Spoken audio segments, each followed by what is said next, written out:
This week's episode of the ArtTactic Podcast is brought to you by ArtTactic.com, where you can now find our latest report, Wet Paint Market Report 2015 to 2024. ArtTactic, in partnership with Artscopy, is delighted to release its latest market analysis report covering the contemporary art market. And for our podcast listeners, you can get a 15% discount on this report or any reporter membership on ArtTactic's website by using the promo code PODCAST15. Thanks for listening to the ArtTactic Podcast. I'm your host, Adam Green. It was great seeing so many of you in Miami last week for Art Basel, the final major art event of 2024. I truly appreciate everyone who stopped by to say hi and shared their support for the podcast. It means a lot. So how would I describe this year's edition of the fair? Well, the art on view felt very typical of a Basel Miami presentation. However, the energy did exceed my expectations. And I think the so-called Trump bump, which we'll discuss in this episode, is having an impact, for now at least. From speaking with galleries, some reported very strong sales, while others faced challenges. It's clear to me that pricing and quality are more critical now than they've been over the last 5 or 6 years. And lastly, I think Miami's art scene continues to mature and develop. It offers good programming around the city that complements the main fair and really gives people something to do for a few days outside of visiting Art Basel. In this week's episode of the podcast, we're joined by Kabir Jhala, art market editor at the Art newspaper, to help us recap Art Basel Miami 2024. Hope you enjoy the conversation. Thanks so much for listening.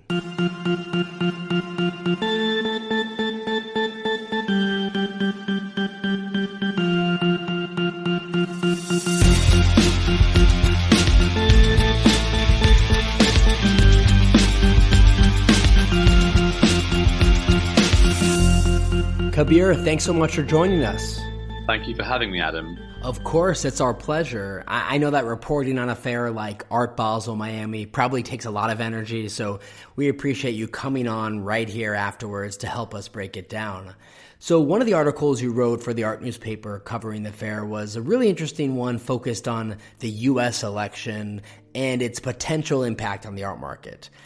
Interestingly, I had a few conversations throughout the week in Miami about the election. I spoke with a few collectors who were somewhere between relieved and maybe a little bit excited about how that may positively impact the economy and the art market. I recall also speaking with a gallery director who was disappointed with the election result, but decided they weren't going to discuss politics this week because you just don't know where a potential buyer sits politically and you don't want to ruin a sale. So while Trump hasn't even begun his second term yet, from your conversations, how are galleries reacting to his reelection and what are their expectations for how his presidency might ultimately shape the art market? It's interesting that you say that people were talking about it at the fair because actually from my understanding, people were not talking about it nearly as much as they were in 2016. Mark Spiegler, the former global director of Art Basel, termed the sort of mood right now as an anticipatory exhaustion. And that was something that a lot of the gallerists who I spoke to sort of conveyed to me. I'm not from the US, so obviously the stakes for the next presidential administration are perhaps lower, but it seems that no one really wants to talk about this. They've all been through it before. In many ways, they knew what was coming. A great example is in the 2016 Art Basel Miami, Blum, then Blum and Poe, they had a work by Sam Durrant that was a sort of light box work saying end white supremacy. There was a lot of very explicitly political work that gallerists rushed to get out on the fair floor. And there wasn't so much of it this year. I think that people are a bit tired. They're a bit exhausted. As Rochelle Lehman, the founder of Lehman Maupin, told me, this time around it's a majority. It's very sad, but what can you do or say? Of course, though, the people are very much anticipating what a Trump administration might mean on the art market. Broadly, that means two things, taxes and tariffs. On the tax sense, because obviously the stock market is doing incredibly well right now, and also people expect Donald Trump to put in a bunch of tax cuts and reforms that are going to very much benefit the ultra high net worth class that sort of are the art collecting class as well. there's still a lot of uncertainty as to what that will mean and whether he will fulfill his promises. He's not a political figure that is known for being predictable. So I think there is an element of waiting and seeing. Although I did hear, not from actually Miami, but from a fair that took place the day of the election result, Parry Photo, a New York gallerist was telling me that there was a collector on their stand who was looking at their stock portfolio going up on their phone and said, let's close the deal right now. So there are maybe slight instances of people feeling bullish, but at the same time, I don't think there was a sort of demonstrable effect on sales, nothing certainly to write home about. I think the general mood among gallerists was that it was an okay fair, nothing amazing, nothing to write home about, but it wasn't a disaster either. Yeah, and to get back to your statement about the election, I agree. Overall, there certainly were less conversations and there was less of a response to Trump winning than what we saw in 2016. And I didn't see any type of political art like we saw then, but I did have some discussions throughout the fair, mostly with collectors, sometimes with galleries, about the election result and speculation on if the election may have a positive impact on the art market. I think there were those types of conversations happening, even if they were happening discreetly. Yeah, of course. I mean, Miami is also, total Trump land. Miami-Dade County swung red for the first time in I think almost 40 years. It's worth mentioning that Miami Beach itself, the city, did vote for Harris, but just by 52%. So it's not even a clear majority, really. Yeah, I think people are sort of hedging their bets that the person that walks into their stand at the fair might have political views that they don't agree with, and so they're not necessarily speaking about politics. In terms of the other sort of thing that people are looking out for with the next administration, it's tariffs. Obviously, the art market is an incredibly global market. It requires a lot of trade and a lot of cross-border trade. And the US obviously is the biggest art market. So not only would a sort of isolationist policy affect the US market, it would also affect those abroad. So that it's interesting the way I was hearing it played out, in a sense. Obviously, very few people in the art market want higher tariffs. That's going to mean higher taxes for art, which is inevitably going to be put onto the buyer of the art, because the gallery is not going to ultimately, take on these extra overheads. It's going to be passed on to the collector. So that might mean fewer art sales. Interestingly, though, I have heard from a couple of advisors that US collectors do feel that they have a huge amount to buy domestically within the country. And so if they have to stop buying from fewer international galleries, that's not going to necessarily dent their own collections too much. It's really those sort of international markets that are quite heavily reliant on US buying. Actually, Basel Miami, it's worth noting, it's probably the most Latin American major art fair. And a lot of those Latin American galleries, they require quite heavily sales of US galleries, especially the ones outside of Brazil and Mexico, which have very strong regional buying. Something, like 60 to 75% of their clients might be from the US. They would be hugely impacted by tariffs. I was speaking to Paul Donovan, who is the chief economist of the UBS, which is the partner of Art Basel, also, obviously a major bank. His general idea is that Trump won't enact all of the tariffs that he says, and probably they're going to be on things like Chinese electronics and European automobile parts, and maybe not art. But at the same time, I was speaking to a leading shipper, Gander and White, and they are pretty confident that at least some of the tariffs are going to affect art. And who knows what that will mean. As I said, Trump is he's an incredibly unpredictable president. Interestingly enough, I also reported on a story in Miami about a bunch of shipping snafus that happened. A sort of unusual amount of galleries had major issues bringing works to the fair. From all over the world, from Belgium, from Paris, from Brazil, and one Brazilian gallerist who had a bunch of works that didn't arrive. They were sort of hypothesizing, and I haven't been able to sort of confirm this, but there is a huge rush to ship works and also to ship all goods into the US right now, anticipating tariff rises, and so it's caused a sort of shipping backlog. And I thought that was a very interesting, maybe sort of lesser expected effect of what people are anticipating a Trump presidency might mean.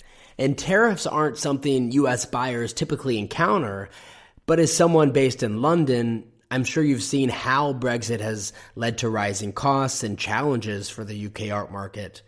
Can you share more about these issues and just how they've negatively impacted the market there? Because if tariffs were to be implemented in the US, perhaps the American art market might face similar challenges to what the UK has recently experienced. I mean, the UK was sort of known as an entrepot market. It was a market that was heavily reliant on the inflow and the outflow of works. It's a bit like Hong Kong, right? Like, which is has obviously a 0% import tax, and which is why it's become such an art market haven.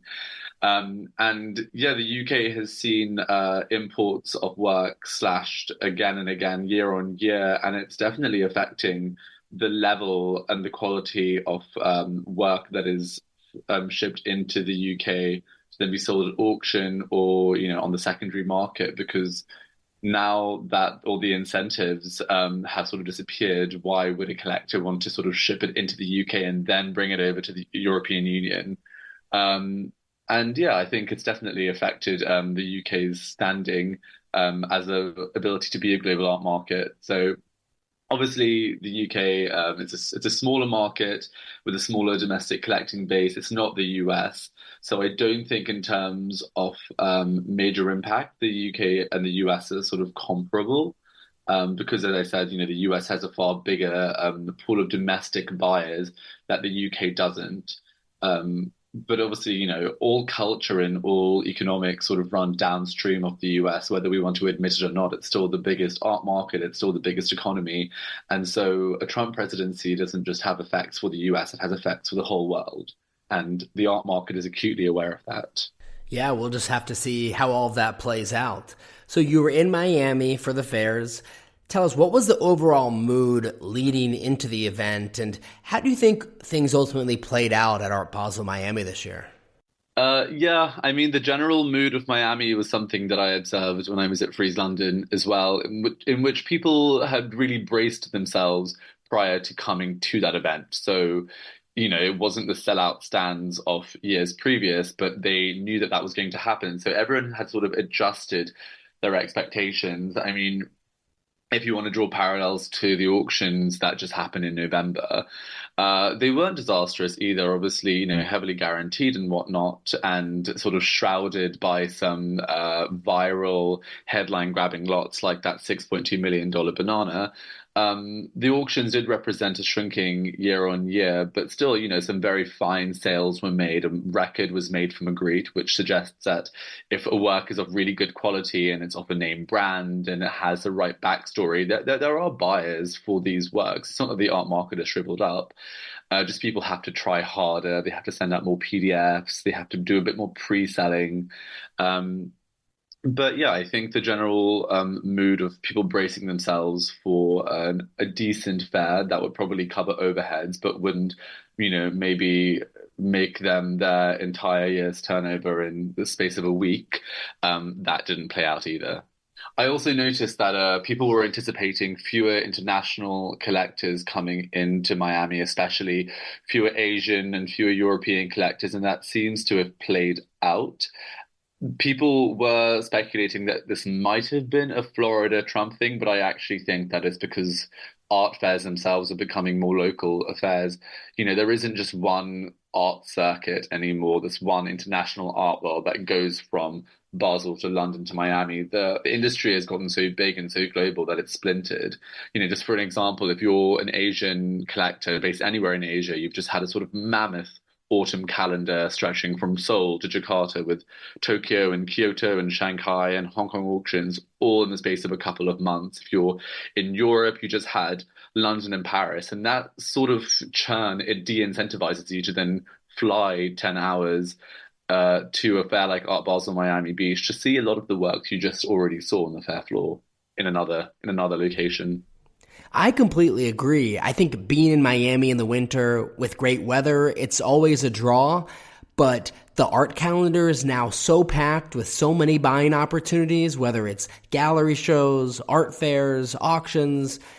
I sometimes wonder if holding Basel Miami in December at the end of the year might actually work against it, because by that point, collectors might be fatigued from the earlier events, or they've already made significant purchases throughout the year and they're not really looking to spend in Miami. I mean, I will just say it was actually unseasonably cold in Miami, so even the weather wasn't on its side. It's interesting though, because people were very much commenting to me that it was a slow fair, but this was on day one and also a bit of day two. And what is, I think, evolving is that these big fairs like Basel Miami, which used to be a sort of day one by hour 4 or 5, you'd close all your major sales. People are now coming throughout the week. They're sort of taking more time and deliberating buying. I think this is for a variety of reasons, but also one thing is just people, that there's a lack of urgency that maybe existed a couple of years ago. As we were saying, those wait lists have shrunk, for example, for those major hot artists. People have more buying options. They already have more knowledge as well. And so you are seeing deals closing on sort of day 4, which actually makes the job of an art market reporter who typically leaves by day 2 and has written their sales report by the end of day 1 or the start of day 2. It makes it a little bit harder to sort of gauge the success of a fair. Most gallerists are now telling me that the success of a fair that you could sort of judge from the end of day 1, start of day 2, it's now you don't know until the fair is closed, and even a couple of days after that, because collectors sometimes they take a while to send the money into your bank. So Art Basel Miami, the art on view, it often reflects broader trends in the art world. Were there any noticeable themes, movements, or materials being used that seemed particularly prominent in this year's edition? I think there are maybe 2 threads that I could pull with this, and they're sort of connected. So this was the first year of Art Basel Miami Beach under a new director, Bridget Finn. So she's actually a former gallerist. She used to run the Detroit gallery, Finn Reyes. And I was interviewing her a couple of months ago, and she said that the changes that she wanted to make to the fair, which I will say are not huge, sort of stem from her quote unquote lived experience as a gallerist. And so she hasn't made an enormous amount of change in terms of the layout. Actually, Art Basel Miami Beach is one of the most navigable fairs because it's huge. It's purpose built in this convention center. But what she did do is sort of she reduced stand sizes for some smaller galleries so they could basically have cheaper stands. So you did see a couple more emerging galleries taking part. And then to answer your question more directly, she also upped the amount of Latin American galleries taking part in the fair this year. So I think there are 36 with a space south of the US border this year, which obviously makes a ton of sense. If you have ever set foot in Miami, you know that it is not a sort of white American city, so to speak. Not that there exists that thing, but it's incredibly Latin American. Half the city or more is Spanish speaking. And there are 20 galleries from Brazil alone, for example. So you really saw these sort of geographies having an amazing presence at the fair. And I think that speaks to a sort of wider trend. Latin American art sales are doing tremendously well. I think Bank of America, they released a report recently. It was sort of up about, I think, 18% year on year, which is a sort of trajectory that is only expected to increase. One of the reasons that is happening is a lot of Western collections looking to sort of fill in lacunas in, what they were buying before and previously, maybe ignoring Latin American art. The other, obviously, is recent major exhibitions that have spotlighted Latin America. It's curated its artists, most notably Adriano Pedrosa's Venice Biennale, which closed last month, and he is obviously a Brazilian curator. He's the chief curator of MASPE in Sao Paulo, and he did a huge amount to sort of spotlight a lot of those artists. And those artists, predictably, because the Venice Biennale has very strong links to the art market, they were on show at Art Basel Miami Beach. I think the most notable one was a Brazilian collective called Maku. They had a solo stand with the Sao Paulo gallery Carmo Johnson Project, and they're a really interesting artist group. They're not really a collective, their own words.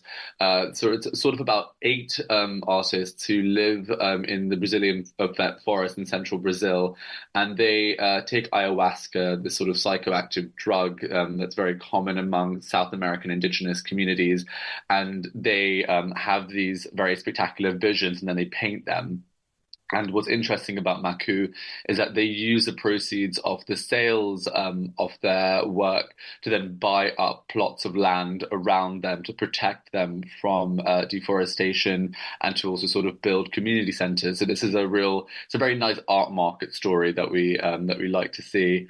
And they obviously were also shown in the Venice Biennale. They painted the facade of the Giardini, so it's a clear sort of example of see it in Venice, buy it in Basel, or in this case, Basel, Miami. That's a really incredible story and some really interesting trends that you identified.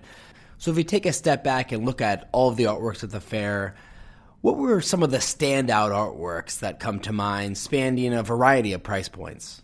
Let's start with the highest ones. So there were two real star lots. One was a $27 million Richter abstract work from 1990 that was on the stand of Hili Nemad.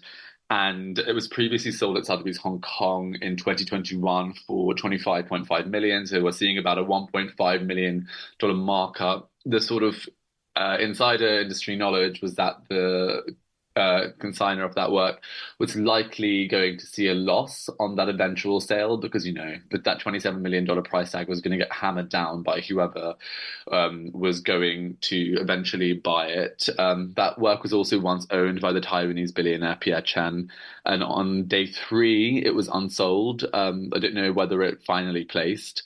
But obviously the fact that it wasn't, snapped up on day 1 again points to the fact that it's not saying that there wasn't ever a buyer for it, but that there wasn't this huge urgency and demand for these trophy lots. I think the most expensive work that was offered at the fair was a $30 million Picasso titled Couple with Cup. It was this grey mid-career abstract. It was on the stand of Aquavella, and it was previously shown at Pace Gallery at the Palo Alto space in, I think, 2021.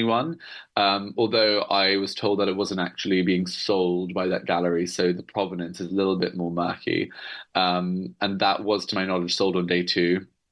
And then, going down to sort of the 6 figures, I think my favorite work that was sold was a Richard Artschwager sculpture, as a sort of exclamation point sculpture made out of these yellow bristles. It was very sort of brash and whimsical, and it sold for $225,000. And then I also really liked this H.R. Geiger sculpture that was shown by 36 Mai Gallery from Zurich. Geiger is not an artist that you typically see at art fairs. He is also an artist that is sort of now, again, being, I wouldn't say rediscovered, but sort of reappreciated by the art world, primarily because a sort of a new generation of art lovers, particularly those who are in fashion and maybe sort of adjacent creative communities, really taking to the sort of style of Geiger. He's very much back in mode. People are dressing in a way that sort of is resembling, shall we say, the Matrix. So it's interesting to see how he's sort of become fashionable again. I was on a plane back from Miami to London with Hans-Ulrich Obrist, the star curator, who's also actually Swiss, and he was saying that it was one of his favorite things at the fair. And so with Miami really being the final major test for the art market this year, how do you think insiders are feeling as we end the year and head into 2025? It's a great question. I'll maybe answer it in 2 separate threads. I think specifically about Trump, as we were beginning this conversation with, one LA dealer described the mood to me of the next 6 to 12 months as quote unquote uncomfortably optimistic.